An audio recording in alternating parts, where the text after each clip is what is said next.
Goodbye, VP Sara. Hello, Atong Ang. Eto ang nagmimistulang senaryo ngayon dito sa ating mainstream media, mga kababayan, di ba? Dahil natitiktikan na nila, mga kababayan, na posible ngang hindi makatawid itong impeachment case laban kay VP Sara.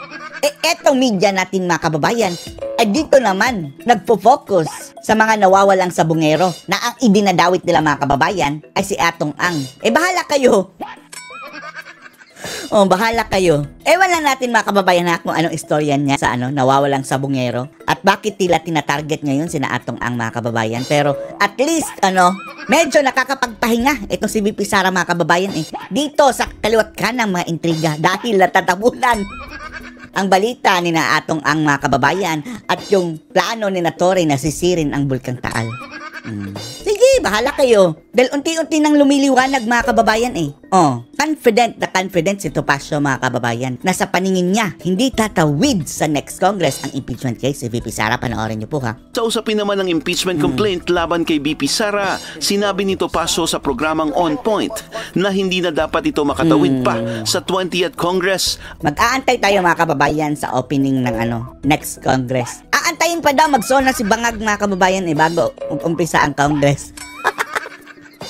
Siguro kapag itatalakay na niyan, ang unang-unang gagawin dyan, mga kababayan, is i-question ang jurisdiction.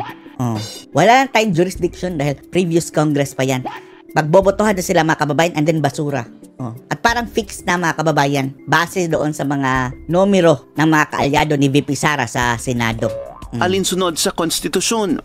At kung transparency din lang sa paggamit ng confidential funds ang pag-uusapan, hindi lang anya ang bise ang dapat busisiin hinggil dito. Basura naman talaga yan, mga kababayan, di ba? Bakit si VP Sara lang ang tinarget niyan, mga kababayan? Ang dami-daming gumagamit ng confidential fund. In history, wala pang tinarget ng ganyan. Maybe 1 billion, 10 billion, whatever the amount may be, the Constitution mandates equal protection of the laws. Equal protection of the law, except for VP Sara. Yan ang mga isip ng mga ngagba. Persons similarly situated should be similarly treated. Why was the Vice President singled out? Si Topacio ang itinalagang Targeted. tagapagsalita ng partido ni FPRRD na PDP laban. Natutuwa tayo, mga kababayan, na kinuhang tagapagsalita itong sina Topacio. Dahil kailangan, mga kababayan, na ma-counter itong mga kasinungalingan. Ang dami nilang mga spokesperson, yung mga bangag, mga kababayan, andyan si Nakleriring, andyan yung mga matataba, mga kababayan, mga buhaya ni Tambaluslos, kung sino-sino, mga kababayan, ang nagsasalita laban sa mga Duterte. Kailangan natin ng mas marami pang Topacio, mga kababayan, na magka-counter sa kanilang naratiba. Sayang nga lang si Roque ginigipit nila, mga kababayan, pero at least nakakapagsalita pa rin sa social media. Na PDP laban sa issue ng impeachment. No bias. Yan ang malinaw na desisyon. Ito pa ang isa, mga kababayan. Sabi ng ICC na judges, hindi daw sila bias. Makakakuha pa kaya ng patas, mga kababayan, si PRRD na hustisya dyan sa ICC? Sunod-sunod, mga kababayan, ang pagbasura sa mga request nila. At kung itong interim release, mga kababayan, ay hindi magagrant, alam na natin, mga kababayan, kung anong kahinat na ni Tatay Digong dyan. ICC sa disqualification plea ni FPRRD laban sa dalawa nitong hukom. Narito ang agenda report ni Joash Malimban. Ibinasura na ng International Criminal Court ang hiling ni former President Rodrigo Duterte na i-disqualify ang dalawa sa 3 pre-trial judges sa pagdinig ng isa sa kanilang defense arguments. Sana i-reshuffle na lang yan, mga kababayan, dahil baka compromise na yung dalawa Ewan na natin, magkano ang dahilan? Isa kasi sa mga pinaninindigan ng kampo ni FPRRD ay ang kawalan ng jurisdiction ng ICC sa Pilipinas dahil kumalas na ito sa Rome Statute noong 2019. Sa application na isinumite ng kampo ni Duterte, hindi raw dapat isama sina Judge Alapini Ganso at Judge Flores sa yung dalawang babae. Anyway, 3 sila. Ewan na natin kung saan doon sa dalawa, mga kababayan. Sa 3. Dahil meron umano agad silang firm opinion hinggil dito, kahit wala pang nagaganap na opisyal na pagdinig. Sagot naman ng ICC, walang sapat na basihan para sabihing biased ang dalawang hukom. Anila, simulat sa poll, nasa ilalim ng Rome Statute ang bawat aksyon ng judges. Pinagpipilitan talaga nila, mga kababayan, yung jurisdiction nila kahit wala na. Hindi nga sila dumaan sa proper procedure. Kasama na riyan ang pagtingin sa depensa ni Duterte na walang jurisdiction ng ICC sa bansa.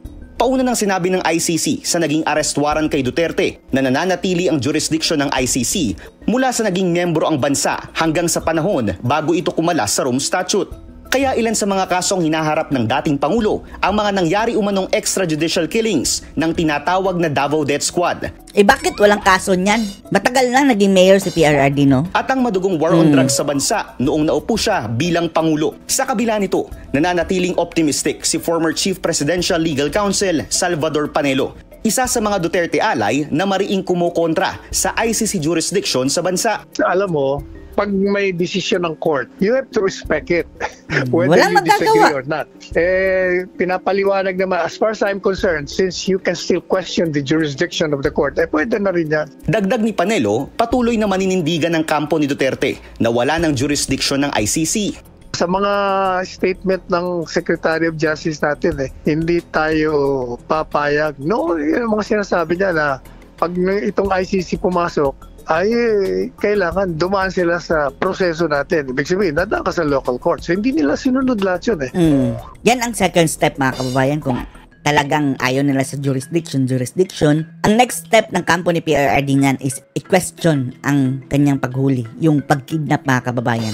Talagang inaresto nila, Kinidnap. tinitain nila sa Villamor Air Base, pagkatapos sinuko nila. O di, kidnapping ang tawag mo doon. Because it violated all the laws, whether under the Rome Statute or under our laws. Nakatakdang isagawa ang pre-trial ni FPRRD sa Setyembre. Dito Tingnan nyo, mga kababayan, ha?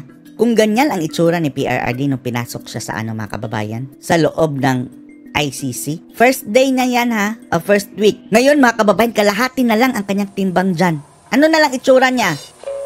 Tapos ayaw bigyan ng interim release, mga kababayan. Gusto nilang patayin?